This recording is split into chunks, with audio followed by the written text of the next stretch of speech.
Assalamualaikum warahmatullahi wabarakatuh. Saya Laylatul Fitri Latifah akan menjelaskan tentang 4D model dari penelitian R&D.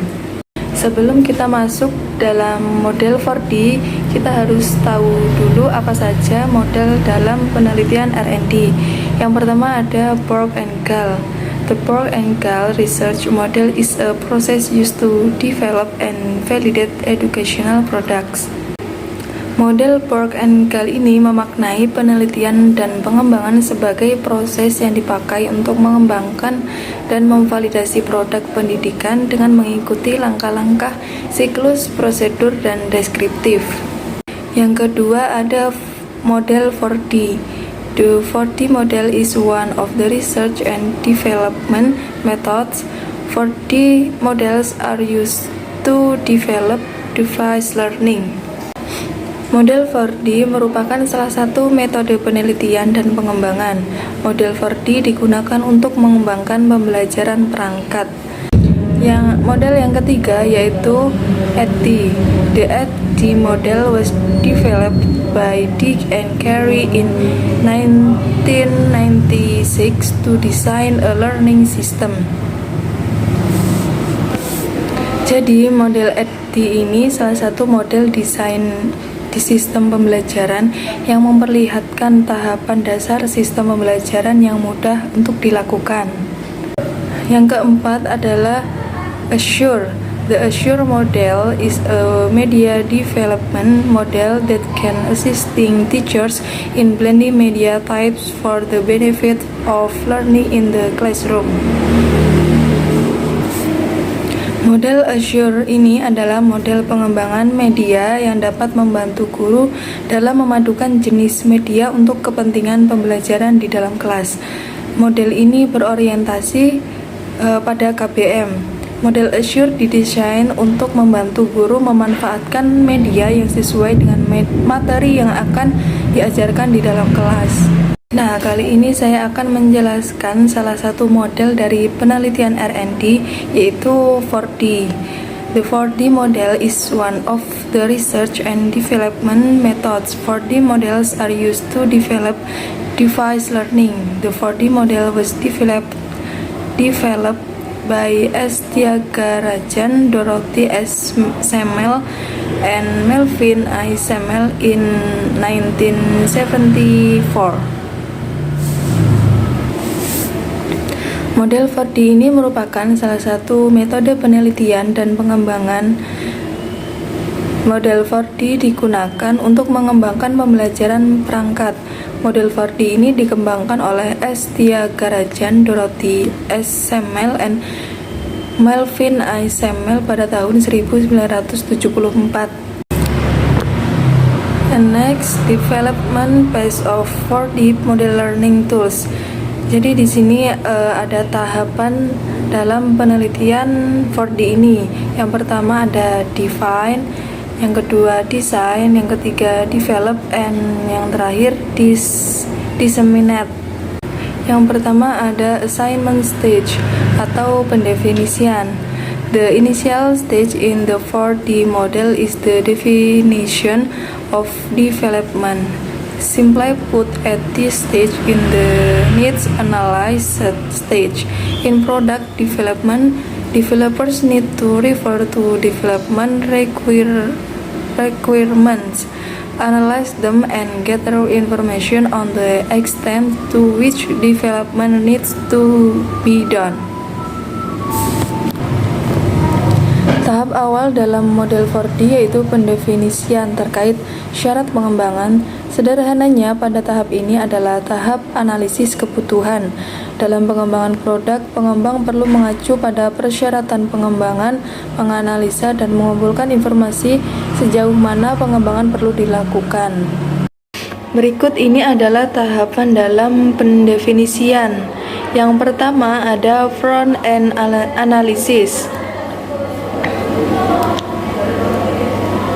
yaitu analisa awal yang dilakukan untuk mengidentifikasi dan menentukan permasalahan dasar yang dihadapi dalam proses pembelajaran sehingga menelatar belakangi perlunya pengembangan. Jadi dalam tahap ini kita harus menentukan dulu permasalahan apa yang menelatar belakangi dilakukannya pengembangan. Yang kedua yaitu learner analysis, yaitu menganalisis peserta didik merupakan kegiatan mengidentifikasi bagaimana karakteristik peserta didik yang menjadi target atas pengembangan perangkat pembelajaran. Jadi setelah kita menentukan permasalahan dalam pengembangan tersebut, kita mengidentifikasi bagaimana sih karakteristik dari peserta didik tersebut. Kita harus tahu dulu bagaimana karakteristiknya. Yang ketiga ada task analysis. Task analysis atau analisis tugas ini bertujuan untuk mengidentifikasi keterampilan dan yang dipelajari peneliti untuk kemudian dianalisa ke dalam kumpulan keterampilan tambahan yang mungkin diperlukan. Jadi setelah kita mengetahui karakteristik dari peserta didik, kita juga mengidentifikasi keterampilan yang akan kita pelajari untuk dapat dianalisa dalam pengembangan tersebut. Yang keempat yaitu konsep analisis atau analisis konsep. Dilakukan identifikasi konsep pokok yang akan diajarkan, menuangkannya dalam bentuk hierarki dan merinci konsep-konsep individu ke dalam hal yang kritis dan tidak relevan. Jadi dalam analisis konsep ini meliputi analisis standar kompetensi yang bertujuan untuk menentukan jumlah dan jenis bahan ajar dan analisis sumber pembelajaran, yaitu terhadap sumber-sumber yang mendukung penyusunan bahan ajar. Yang terakhir yaitu specifying instructional objective atau perumusan tujuan pembelajaran. Perumusan tujuan pembelajaran ini berguna untuk merangkum hasil dari analisis konsep dan analisis tugas untuk menentukan perilaku objek penelitian. Jadi dalam perumusan tujuan pembelajaran ini akan menjadi landasan dasar dalam menyusun tes dan merancang perangkat pembelajaran untuk selanjutnya diintegrasikan ke dalam materi pembelajaran perangkat yang akan digunakan. Tahap selanjutnya setelah pendefinisian yaitu design phase atau tahap desain. The second stage in a 4D model is design. There are 4 steps that must be passed at this stage, namely constructing a reference test of criteria, preparation of test standards, media selection, format selection, and initial design. Jadi pada tahap kedua ini ada 4 langkah yang harus dilalui dalam tahap desain ini untuk mengonstruksi ujian acuan kriteria. Langkah yang pertama yaitu compiling kriteria reference test atau penyusunan standar tes. Jadi penyusunan standar tes ini adalah langkah yang menghubungkan antara tahap pendefinisian dengan tahap perancangan. Penyusunan standar tes ini berdasarkan pada hasil analisis spesifikasi tujuan pembelajaran dan analisis peserta didik. Dalam hal ini disusun kisi-kisi tes hasil belajar. Tes disesuaikan dengan kemampuan kognitif peserta didik dan hasil tes penskoran menggunakan panduan evaluasi yang memuat panduan penskoran dan kunci jawaban soal. Langkah yang kedua yaitu media selection atau pemilihan media. Secara garis besar, pemilihan media dilakukan untuk mencarikan media pembelajaran yang sesuai atau relevan dengan karakteristik materi. Jadi kita harus sesuaikan materi apa yang dapat dipahami oleh anak, lalu kita mencarikan media mana yang sesuai dalam materi tersebut. Langkah yang ketiga yaitu format selection atau pemilihan format. Pemilihan format ini dalam pengembangan perangkat pembelajaran bertujuan untuk merumuskan rancangan media pembelajaran, strategi pemilihan, pendekatan, metode, dan sumber pembelajaran. Langkah yang keempat yaitu initial design atau desain awal. Desain awal atau rancangan awal ini adalah keseluruhan rancangan perangkat pembelajaran yang harus dikerjakan sebelum uji coba dilakukan. Jadi rancangan ini meliputi berbagai aktivitas pembelajaran yang terstruktur atau tersusun dan praktek kemampuan pembelajaran yang berbeda melalui praktek mengajar atau micro teaching. Setelah kita melalui tahap perancangan, tahap selanjutnya yaitu developing stage atau tahap pengembangan. The third stage in the development of 4D model learning tools is a development. The development stage in the stage to produce a development product. Jadi pada tahap pengembangan ini merupakan tahap untuk menghasilkan sebuah produk pengembangan. Jadi pada tahap pengembangan ini ada dua langkah yang harus dilakukan. Yang pertama yaitu expert appraisal atau penilaian ahli. Expert appraisal ini merupakan teknik untuk mendapatkan saran perbaikan materi. Dengan melakukan penilaian oleh ahli dan mendapatkan saran perbaikan perangkat pembelajaran yang dikembangkan, selanjutnya direvisi sesuai saran ahli. Penilaian ahli diharapkan membuat perangkat pembelajaran lebih tepat, efektif, teruji, dan memiliki teknik yang tinggi. Langkah selanjutnya yaitu developmental testing atau uji coba pengembangan.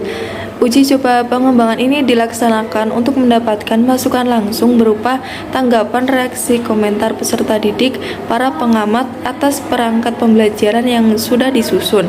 Uji coba dan revisi dilakukan berulang kali dengan tujuan memperoleh perangkat pembelajaran yang lebih efektif dan konsisten. Tahap terakhir setelah pengembangan yaitu deployment stage atau tahap penyebaran. The last stage in the development of 4D model learning tools is the dissemination stage. Thiagarajan et al. 1974 explained that the final stage of final packaging, diffusion, and adoption are the most important, although most often overlooked. Jadi tahap akhir dalam pengembangan perangkat pembelajaran model 4D adalah penyebar luasan. Thiagarajan menjelaskan bahwa tahap akhir dari tahap penyebaran ini ada pengemasan akhir, difusi, dan adopsi. Tahap penyebar luasan dilakukan untuk mempromosikan produk hasil pengembangan yang diterima pengguna oleh individu, kelompok, dan sistem. Pengemasan bahan harus menyelaraskan agar menghasilkan bentuk yang tepat. Ada 3 langkah dalam penyebaran perangkat pembelajaran ini. Yang pertama ada validation testing, yang kedua packaging, dan yang ketiga diffusion and adoption. Langkah yang pertama yaitu validation testing atau tahap pengujian validasi. Produk yang selesai direvisi pada tahap pengembangan diimplementasikan pada target atau sasaran yang sesungguhnya. Yang kedua yaitu packaging atau tahap pengemasan. Dalam tahap pengemasan produk ini dilakukan dengan mencetak buku panduan penerapan. Kemudian langkah selanjutnya yaitu diffusion and adoption, yaitu difusi dan adopsi. Pada tahap ini yaitu disebarluaskan agar dapat diserap atau difusi, agar dapat dipahami orang lain dan dapat digunakan atau diadopsi di kelas mereka. Cukup sekian materi yang dapat saya sampaikan. Terima kasih. Wassalamualaikum warahmatullahi wabarakatuh.